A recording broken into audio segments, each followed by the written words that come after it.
নমস্কার বন্ধুরা, আমি সুমিত চ্যাটার্জি আবার চলে এলাম তোমাদের কাছে আর একটা নতুন চ্যাপ্টারের ধারণা নিয়ে। চ্যাপ্টারটির নাম হচ্ছে পর্যায় সারণী। ঠিক আছে, এটি পিরিয়ডিক টেবিল নামে পরিচিত। তো আশা করি তোমরা সবাই ঠিক আছো। আজকে আমরা যে নতুন চ্যাপ্টারটা স্টার্ট করব সেটা তাহলে শুরু করা যাক। তো পর্যায় সারণী জানতে গেলে আমাদেরকে প্রথমে জানতে হবে যে পর্যায় সারণী কি। পর্যায় সারণী হলো কিছু বিজ্ঞানী ছিলেন, যেমন বিজ্ঞানী ডোবে রিনার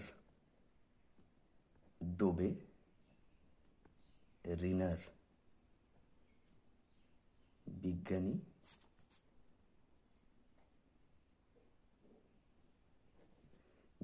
ডোবে রিনার বা বিজ্ঞানী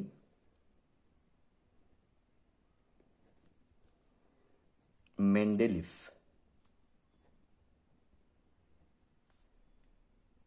প্রমুখ যে বৈজ্ঞানিকরা ছিলেন তারা পর্যায় সারণী অর্থাৎ প্রকৃতিতে যে বিরাজমান মৌলগুলো বা যৌগগুলো আছে তাদের পরমাণু সম্পর্কে তারা একটি টেবিল গঠন করেন।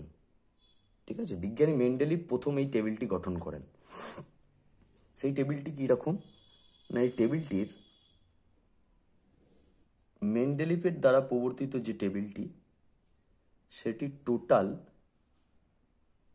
9টা শ্রেণী আছে, 9টি শ্রেণী। সেই 9টি শ্রেণীর মধ্যে কী রকম, 9টি শ্রেণী এবং 7টি পর্যায়। 9টি শ্রেণী এবং 7টি পর্যায়। তো এই 9টি শ্রেণীর মধ্যে 1 নম্বর শ্রেণী, 2 নম্বর শ্রেণী, 3 নম্বর শ্রেণী, 4 নম্বর শ্রেণী, 5 নম্বর শ্রেণী, 6 নম্বর শ্রেণী, 7 নম্বর শ্রেণী, 8 নম্বর শ্রেণী, এইভাবে রোমান হরপে বিজ্ঞানী মেন্ডেলিফ প্রতিটি শ্রেণীর নাম্বারিং করেন। তো এরকম 8টা টোটাল, এবং লাস্টে যে 9 নম্বর শ্রেণীটি সেটি তিনি নাম রাখেন যে 0 শ্রেণী বা 0 শ্রেণী। শ্রেণী মানে এটাকে বলা হয় গ্রুপ, আর পর্যায় মানে পিরিয়ড মানে পর্যায়। তো 7টি পর্যায় কীরকম, যেরকম 7টি পর্যায় 1, 2, 3, 4, 5, 6, 7, 7টি পর্যায়। তো এই 7টি পর্যায়ের মধ্যে 7টি পর্যায়ে এবং 9টি শ্রেণীতে, 9টি শ্রেণীর মধ্যে যে 0 শ্রেণী আছে সেই 0 শ্রেণীতে বিজ্ঞানী মেন্ডেলিফ যে নিষ্ক্রিয় বা নোবেল গ্যাসগুলি আছে সেগুলিকে রাখলেন। কোনগুলো? যেমন হিলিয়াম।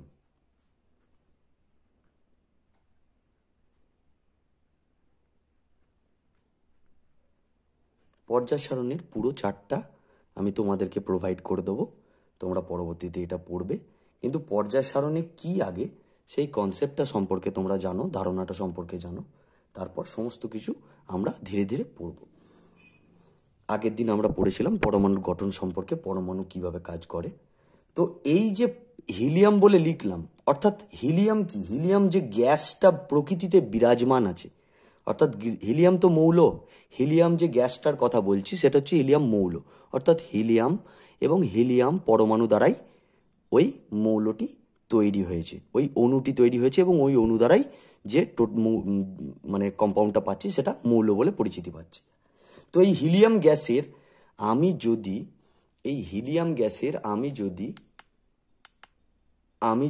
এই হিলিয়ামের পরমাণুটা সম্পর্কে জানতে পারি, অর্থাৎ আগের দিন আমরা জেনেছিলাম যে যদি আমরা বায়োলজিক্যাল সিস্টেমের যদি কোষ সম্পর্কে জানতে পারি তাহলে আমরা কি টোটাল বডি সিস্টেমটা সম্পর্কে জানতে পারবো না? ঠিক সেই রকমই আমরা যদি কোনো একটা গ্যাসের, কোনো একটা যৌগের বা কোনো একটা মৌলের বা কোনো একটা তরলের বা কোনো একটা সলিড অর্থাৎ কঠিন পদার্থের আমরা যদি তার পরমাণুকে জানতে পারি যে কোনো পরমাণুকে, আগের দিন পড়েছিলাম যে কোনো পরমাণুকে যদি আমরা ধরে নিই, এখানে যেমন হিলিয়াম পরমাণুটাকে আমরা বসিয়েছি, অর্থাৎ বিজ্ঞানী মেন্ডেলিভ কি করছেন না, পরমাণুগুলোকে উনি সব টেবিল বরাবর বসাচ্ছেন। পরমাণুকে, যেমন কোষকে জানতে পারলে আমরা বডি সিস্টেমকে জানতে পারবো, ঠিক সেই রকমই পরমাণুকে জানতে পারলে আমরা অণুকেও জানতে পারবো এবং তার দ্বারা সৃষ্ট মৌল বা যৌগকেও আমরা জানতে পারবো। তো হিলিয়ামকে রাখলেন, হিলিয়ামের পর কাকে রাখলেন, নিয়নকে রাখলেন। এগুলো প্রত্যেকটা তোমাদের আছে, পর্যায় সারণীতেই লেখা আছে, প্রত্যেকটা তোমরা পেয়ে যাবে। ক্লাস 9-এর ওয়েস্ট বেঙ্গল বোর্ডের বইয়েতেও পেয়ে যাবে, আইসিএসসি বোর্ডেও আছে নিশ্চয়ই, সিবিএসসি বোর্ডেও আছে, বা তোমার ইন্টারনেটেও অ্যাভেলেবেল আছে। তো তোমরা এগুলো পেয়ে যাবে, পর্যায় সারণী পিরিয়ডিক টেবিল সার্চ করলেই পেয়ে যাবে, বা আমি দিয়ে দেবো। তো নিয়নকে রেখেছে, আর্গনকেও রেখেছে, ক্রিপ্টনকে রেখেছে, জেননকে রেখেছে, রেডনকে রেখেছে। নামগুলো আস্তে আস্তে আমরা জানবো, আমি এখানে লিখছি না। তো এইখানে কাদেরকে রেখেছে, নিষ্ক্রিয় গ্যাস, এদেরকে নিষ্ক্রিয় গ্যাস বা নোবেল গ্যাস।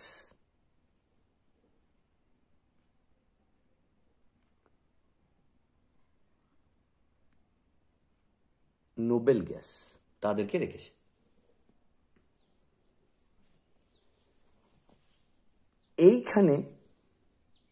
এইখানে প্রত্যেকটা, এই দুটোয় যাওয়ার আগে এইটাকে যদি আমি ভাগ করি, তাহলে এইখানে এই এ আর বি ভাগ আছে, মানে এটা এই শ্রেণীটার এ বি ভাগ আছে, অর্থাৎ উপশ্রেণীতে বিভক্ত। আবার দুইটাও আবার দুটো উপশ্রেণীতে বিভক্ত, তিনটাও, এটা প্রত্যেকটা মেন্ডেলিভ কি করেছেন, উপশ্রেণীতে বিভক্ত করেছেন। ঠিক আছে, তো এই প্রত্যেকটা শ্রেণীর উপশ্রেণী আছে, তাতে সব এলিমেন্টকে রাখা আছে। প্রথম শ্রেণীতে রেখে দিয়েছেন কাকে, এখানে প্রথম উপশ্রেণীতে কাকে রেখেছে, প্রথম শ্রেণীর প্রথম উপশ্রেণীতে কাকে রেখেছে, এখানে ক্ষার ধাতুগুলোকে রেখেছে, ক্ষার ধাতু। বিতে রেখেছে বি বলছি, বিয়েতে রেখেছে ক্ষারীয় মৃত্তিকা ধাতু।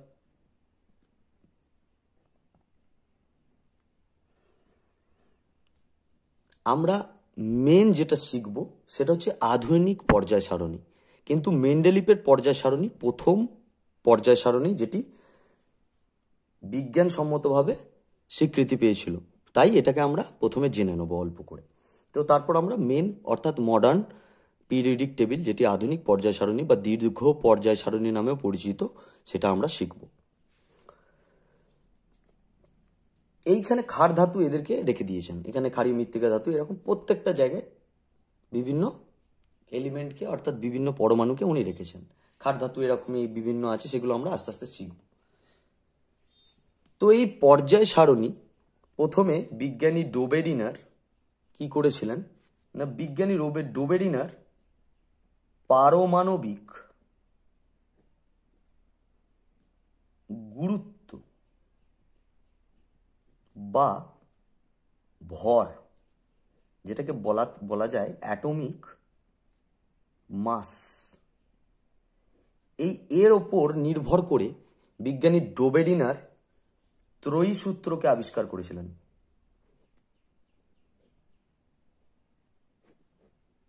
ত্রয়ী সূত্রটা কি না, ত্রয়ী সূত্র হচ্ছে যে যদি আমরা ধরো এই শ্রেণীতে যে ক্ষার ধাতুগুলো আছে সেগুলোর নাম তোমরা জানো না, ওটা আমি মেনশন করছি এখানে, তোমরা আস্তে আস্তে শিখে যাবে। ধরে নাও লিথিয়াম আছে, লিথিয়ামের হচ্ছে 3, এবং কি আছে, পটাশিয়াম আছে, পটাশিয়ামের কত, 3 নয়, এরা হচ্ছে 3 দুগুণে 6, পটাশিয়াম কত, পটাশিয়ামের হচ্ছে 39। তো এর মিডিলে একজন আছে সোডিয়াম, এর কত, এর পারমাণবিক সূত্র আমি, পারমাণবিক গুরুত্ব আমি জানি না, বা পারমাণবিক অ্যাটমিক মাস আমি জানি না, পারমাণবিক ভর আমি জানি না। কিভাবে বিজ্ঞানী ডোবেরিনার কিভাবে ত্রয়ী সূত্রের মাধ্যমে এটাকে প্রবর্তন করলেন না, বললেন যে সোডিয়ামের যদি পারমাণবিক গুরুত্বকে বলি আমি, তাহলে সেটা সমান হচ্ছে এই লিথিয়ামের পারমাণবিক গুরুত্ব প্লাস পটাশিয়ামের পারমাণবিক গুরুত্ব বাই 2, তাহলে কত, 6 প্লাস কত 39/2 সমান কত,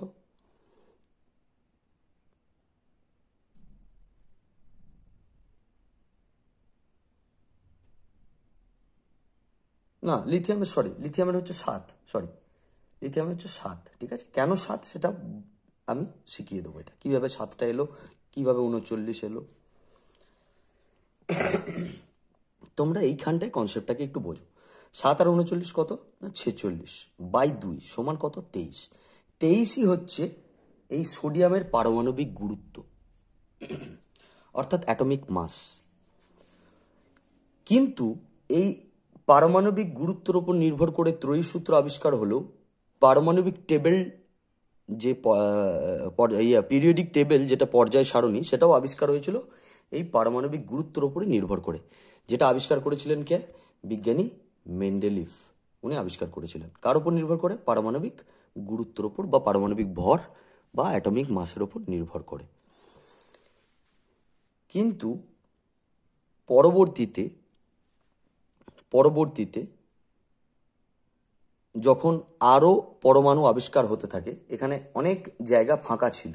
বিজ্ঞানী মেন্ডেলিভ যখন এই পর্যায় সারণী অর্থাৎ এই টেবিলটি আবিষ্কার করেন, তখন অনেক জায়গায় টেবিলের মধ্যে ফাঁকা ছিল। যে টেবিলটা আমি তোমাদেরকে প্রোভাইড করব সেটাতে তোমরা দেখতে পাবে, তো অনেক ফাঁকা ছিল। তো আধুনিক পর্যায় সারণীতে বা দীর্ঘ পর্যায় সারণীতে বিজ্ঞানীরা গবেষণা করে এবং আরও যে নতুন নতুন পরমাণু আবিষ্কৃত হয়েছে তাদেরকে ওই পর্যায় সারণীতে জায়গা দিয়েছেন। কি অনুসারে? এই পারমাণবিক গুরুত্ব নয়, কি অনুসারে? নতুন একটা কনসেপ্ট জানবো, সেটা হচ্ছে পারমাণবিক সংখ্যা অনুসারে। মনে থাকবে, পারমাণবিক সংখ্যা অনুসারে বা পরমাণু ক্রমাঙ্ক বলা হয় অনুসারে ওই আধুনিক পর্যায় সারণীটি আবিষ্কৃত হয়। মডার্ন পিরিয়ডিক টেবিল অ্যাটমিক নাম্বারের ওপর নির্ভর করে, তাই তো? এর ওপর নির্ভর করে মডার্ন পিরিয়ডিক টেবিল হয়েছিল।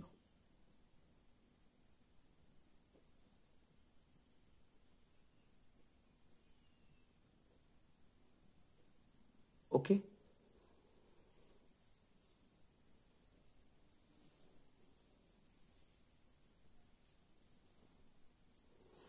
তো আমরা একটা জিনিস জানবো। আমরা কি জানবো না? আমরা জানবো এখন আধুনিক পর্যায় সারণী কি সেটি। আধুনিক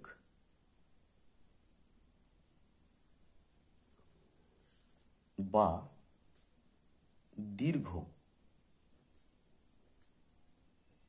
পর্যায় সারণী, যেটাকে কি বলে? Modern periodic table. ওকে,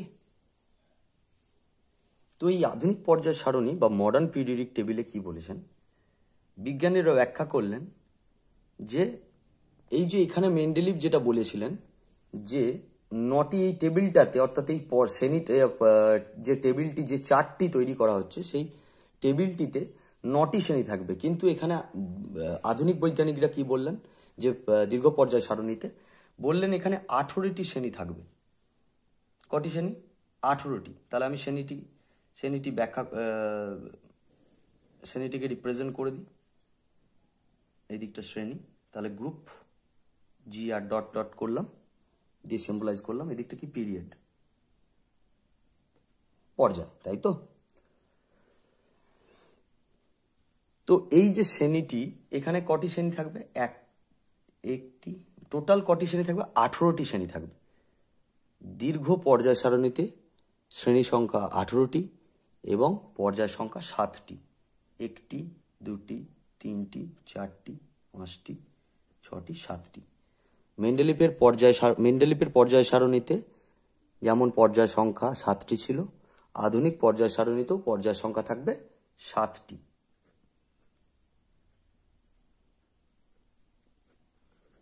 আর শ্রেণী থাকবে কটি? শ্রেণী থাকবে টোটাল 18টি, ঠিক আছে? 1 2 3 4 5 6 7 8 9 10 11 12 13 14 15 16 17 18 থাকবে। ওকে, তো এর মধ্যে কি না, এই 18টির মধ্যেই লাস্ট শ্রেণীটি, অর্থাৎ যেটি 18 নম্বর শ্রেণী, সেই 18 নম্বর শ্রেণীতে কারা অবস্থান করবে? ঠিক অনুরূপ যেমন 9 নম্বর শ্রেণী, অর্থাৎ যেটা জিরো শ্রেণী নামে পরিচিত মেন্ডেলিভের পর্যায় সারণীতে, সেটি যে শূন্য শ্রেণী, সেই শূন্য শ্রেণীতে কারা অবস্থান করেছে? নিষ্ক্রিয় গ্যাস অবস্থান করেছে। তারা মডার্ন পিরিয়ডিক টেবিল অর্থাৎ আধুনিক পর্যায় সারণীতে তারা অবস্থান করবে কোথায়? এখানে। হিলিয়াম, হিলিয়াম কোথায় অবস্থান করবে? 1 নম্বরে। নিয়ন এরকম, অর্থাৎ 18 নম্বর শ্রেণীর 1 নম্বর পর্যায়ে হিলিয়াম থাকবে, 2 নম্বর পর্যায়ে নিয়ন থাকবে, 3 নম্বর পর্যায়ে কে থাকবে? আর্গন থাকবে। ঠিক যেমন আগেরটাই ছিল, 1 নম্বরে হিলিয়াম ছিল। পর্যায়টা যেমন আছে সেরকম, পর্যায়টা যেমন আছে ঠিক সেরকমই থাকবে, শুধুমাত্র শ্রেণীটা বাড়বে। শ্রেণী সংখ্যা 18টি হবে, টোটাল 18টি শ্রেণী সংখ্যা। সেই 18টি শ্রেণী সংখ্যার মধ্যে সেই 18টি শ্রেণী সংখ্যার মধ্যে 18 নম্বর শ্রেণীতে অবস্থান করবে কে? না, নিষ্ক্রিয় গ্যাসগুলো অবস্থান করবে। 1 নম্বর শ্রেণীতে অবস্থান করবে কে? না, ক্ষার ধাতুগুলো অবস্থান করবে। 1 নম্বর শ্রেণীতে অবস্থান করবে কারা?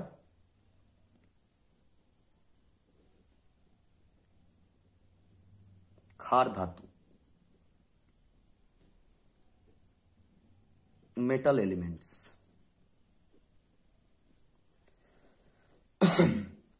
মেটাল এলিমেন্টস অবস্থান করবে। যেমন এক্সাম্পল যদি দিই, যেমন সোডিয়াম, যেমন লিথিয়াম, সোডিয়াম, পটাশিয়াম ইত্যাদি।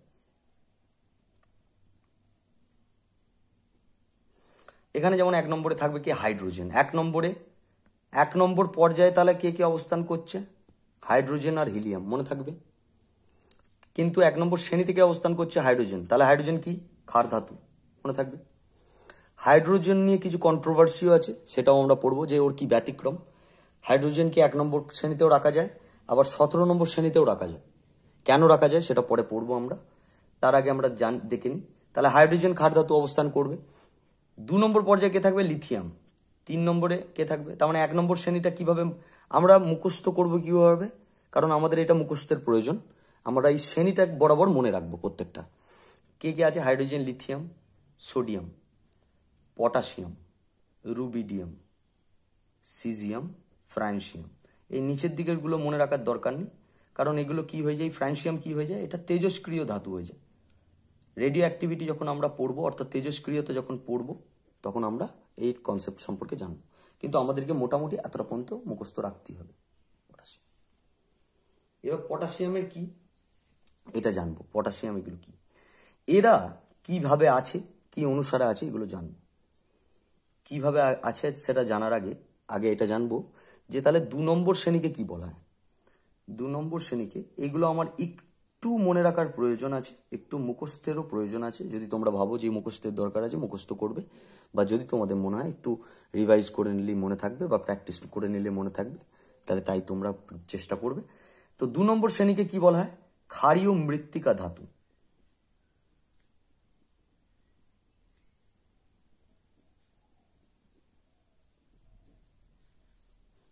এদের এক্সাম্পল যদি আমি বলি কি কি আছে,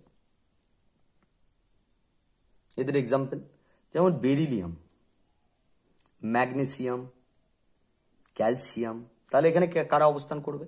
তাহলে মনে হতে পারে যে তাহলে 1 নম্বর পর্যায়ে 2 নম্বর শ্রেণীতে কি 1 নম্বর পর্যায় থেকে স্টার্ট হবে? না, 2 নম্বর থেকে স্টার্ট হবে। কেন?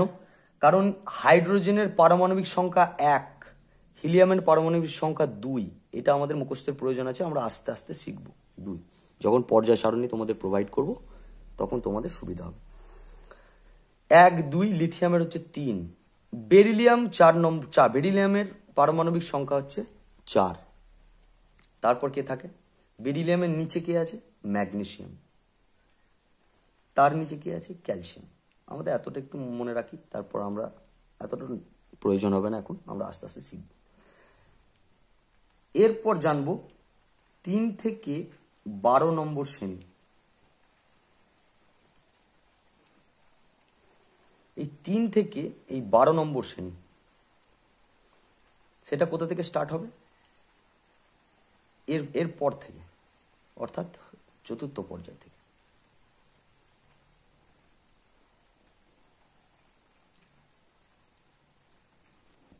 মনে থাকবে?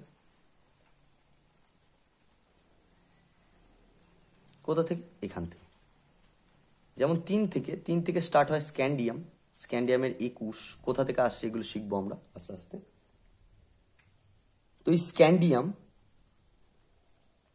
থেকে এই 12 নম্বর পর্যন্ত, এখানে লাস্টে জিঙ্ক থাকে আপাতত, এখানটায় মনে রাখো 30 হয়। তো এই 3 থেকে 12 নম্বর শ্রেণীর মৌলগুলোকে কি বলে?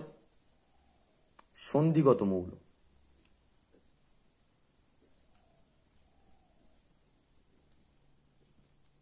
বা ডি ব্লক মৌল। এগুলো ইম্পর্টেন্ট, এগুলো মাধ্যমিকের এক্সামেও আসতে পারে, ক্লাস 11ও তোমাদের দরকার পড়বে, ক্লাস 9-এরও দরকার আছে, কারণ আইসোটোপ তোমরা যখন শিখবে, আইসোবার শিখবে, এবং তোমাদের যখন রিয়াকশানগুলোর দরকার পড়বে, নাইট্রিক অ্যাসিডের সঙ্গে রিয়াকশান, তখন তোমাদের এগুলো প্রয়োজন পড়বে। তো এগুলো হচ্ছে বেসিক ধারণা, যেগুলো থেকে আমরা প্রত্যেকটা পরবর্তী পদক্ষেপগুলো শিখব। ডি ব্লক মৌল বলা হয়। এক্সাম্পল যেমন কি কি হতে পারে, যেমন বললাম স্ক্যান্ডিয়াম, ঠিক আছে, আরও আছে, টাইটেনিয়াম আছে, ভ্যানাডিয়াম আছে, জিঙ্ক আছে, জিঙ্ক যেমন বললাম এখানে। ওকে, এরপর আমরা জানবো 11 নম্বর শ্রেণীকে কি বলা হয়। আর কাউকে কিছু বলা হয় না যে 10 নম্বরকে কি বলা হয়, 9 নম্বরকে কি বলা হয়, ওরকম নয়। 11 নম্বর শ্রেণীকে কি বলা হয়, যে যে শ্রেণীগুলোকে বলা হয় সেই সেই শ্রেণীগুলো আমরা মেনশন করছি, যেগুলো বৈজ্ঞানিকরা প্রবর্তন করেছিলেন, যে কোন কোন শ্রেণীকে কি কি বলা যেতে পারে। তো 11 নম্বর শ্রেণীকে বলা হয় মুদ্রা ধাতু, মুদ্রা ধাতু শ্রেণী বা মুদ্রা ধাতু বলতে পারি। এক্সাম্পল কারা অবস্থান করে? কপার অবস্থান করে, অর্থাৎ তামা।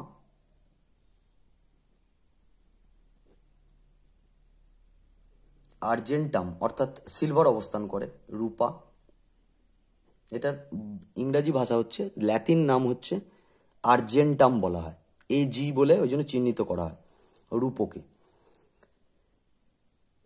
অরাম থাকে। এগুলো কিন্তু সবই পরমাণু, আমি আগেও বলেছি, এই যে যেগুলো লিখছি দেখো সব কিছুই কিন্তু এখানে পরমাণু হিসেবেই বসানো হচ্ছে, কারণ পরমাণু জেনে গেলেই এর দ্বারা সৃষ্ট অণুটা জেনে যাব এবং তার দ্বারা সৃষ্ট মৌল এবং যৌগটা আমরা জেনে যাব। তো এটাকে অরাম বলা হয়। অরাম কি না, গোল্ড, সোনা। তো এইগুলো অবস্থান করে 11 নম্বরে, 11 নম্বরে অবস্থান করে এরা। যেমন থাকে এখানে কপার থাকে, কপার 29 ওই জন্য। আর্জেন্টাম থাকে, অরাম থাকে, গোল্ড থাকে, সিলভার থাকে, গোল্ড থাকে। এই যে 13 নম্বর শ্রেণী, এই 13 নম্বর শ্রেণীকে কি বলে? এটা কিছু বলে না। এখানে কে থাকে? এখানে বোরন থাকে, তাই এটাকে কি নাম, এর নাম অনুসারেই বলা হয়েছে বোরন পরিবার।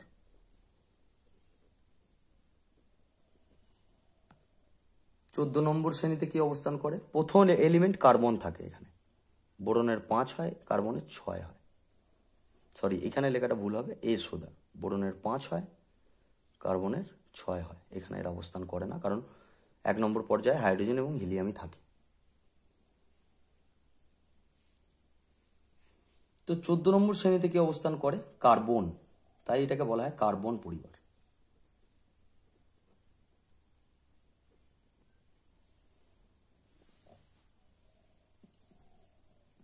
15 নম্বর শ্রেণীতে কি অবস্থান করে?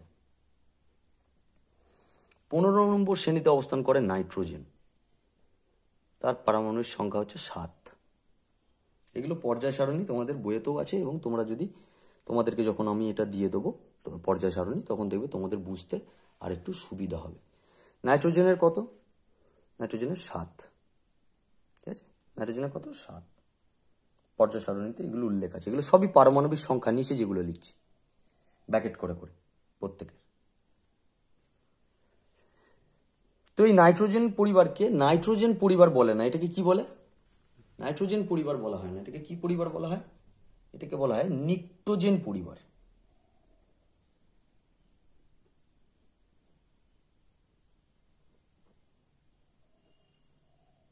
বা নাইট্রোজেন পরিবার।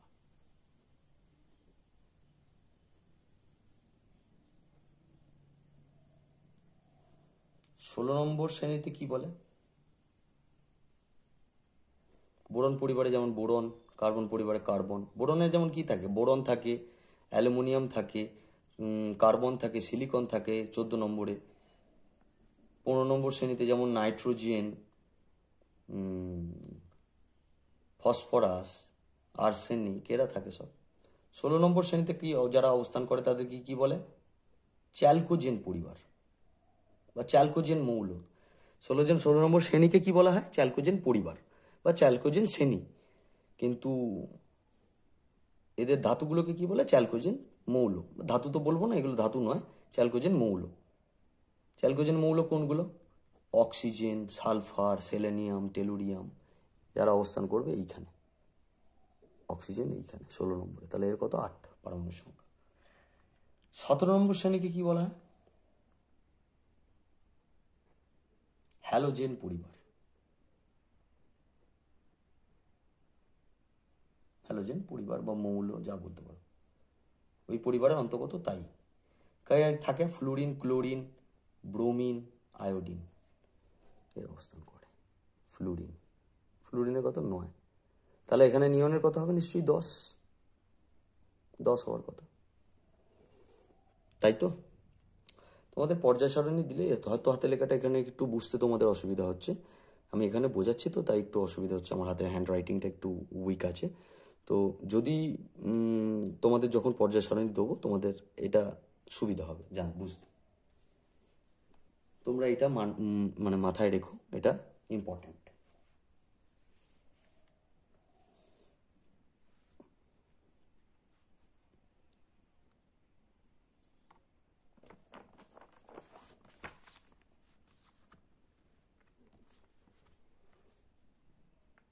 এইচ দিয়ে এখানে যে পর্যায় সারণীতে যে আমি মৌলগুলোকে রিপ্রেজেন্ট করেছি, এই যে এইচ, এনএ, কে, এগুলো কি? এগুলো প্রত্যেকটাই তোমাদের ক্লাস 9-এর বইয়েতেও দেওয়া আছে সম্ভবত। এই এইচ মানে হচ্ছে হাইড্রোজেন পরমাণু। তোমরা একটু ধ্যান রাখবে এটা। এইচ মানে হচ্ছে হাইড্রোজেন পরমাণু, তাই তো? আচ্ছা, এইচ তো হাইড্রোজেন পরমাণু, H2 কি? হাইড্রোজেন অণু। বা এই H2 দ্বারা তৈরি হচ্ছে, H2 অণু দ্বারা তৈরি হচ্ছে H2 মৌল, যেটাকে বলতে পারি H2 গ্যাস, তাই তো? তাহলে হাইড্রোজেন পরমাণুকে আমার পর্যায় সারণীতে রাখলেই তাকে যদি আমি অ্যানালিসিস করি, তাকে যদি আমি জানতে পারি, তাহলে আমি হাইড্রোজেন গ্যাস সম্পর্কেও জানতে পারবো। তো এই হাইড্রোজেন পরমাণু, হাইড্রোজেন পরমাণু দেখবে পর্যায় সারণীতে তোমাদের লেখা আছে 1 নিচে। এই 1 মানে কি? এই 1 মানে হচ্ছে ওর পারমাণবিক সংখ্যা, হাইড্রোজেনের পারমাণবিক সংখ্যা 1।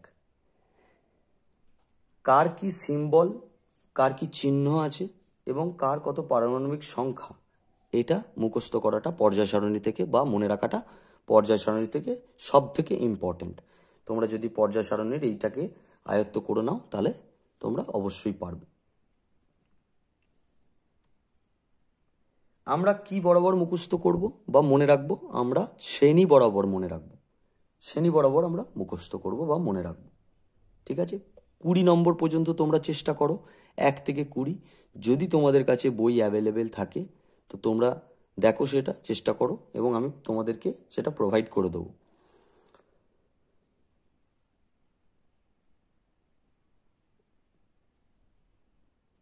হাইড্রোজেনের 1 পারমাণবিক সংখ্যা, হিলিয়ামের 2, লিথিয়ামের 3, বেরিলিয়ামের 4,